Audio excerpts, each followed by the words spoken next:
High বন্ধুরা, আজ নিয়ে চলে এসেছি আর একটা চকলেট কেক। আজকে কেকটা খুব স্পেশাল, এঙ্গেজমেন্ট কেক।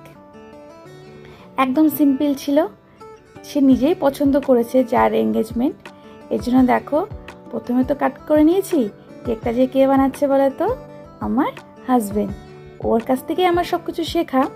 তো ও কিছু করে, আমিও কিছু করি। তো যেহেতু আজকে ও বাড়িতে ছিল, তাই বললাম তুমি কেকটা করো, আমি ভিডিওটা করি। এই দেখো, লেয়ারগুলো কমপ্লিট হয়ে গেছে। এবার হচ্ছে এটা কিন্তু পার্পল কালার। ক্যামেরায় হয়তো অতটা ভালো আসছে না, কিন্তু এটা পুরো হালকা পার্পল কালারের মধ্যে ছিল। তো আইসিং কমপ্লিট হয়ে গেছে। এই আইসিং পর্যন্ত ও করে দিয়েছে। তারপরে যেটুকু ডিজাইন ছিল সেটা আমিই করেছি। এই দেখো, এই ডিজাইনগুলো আমি করছি। গায়ে হালকা একটু দাগ করে নিয়েছি স্প্যাচুলা দিয়ে বা ব্রাশ দিয়ে।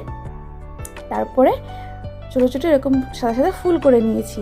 তার মধ্যে একটু ইয়েলো কালার দিয়েছি আর কিছু সুগার বল। এই ছিল আমার আজকের ডিজাইন। এই ডিজাইনটি সে পছন্দ করেছিল, আর একটা ছোট্ট সিম্পল লেখা ছিল। ব্যাস। কেমন লাগলো তোমাদের কেকটা? ভালো লাগলে কিন্তু অবশ্যই জানিও। লাইক, কমেন্ট অ্যান্ড সাবস্ক্রাইব করো।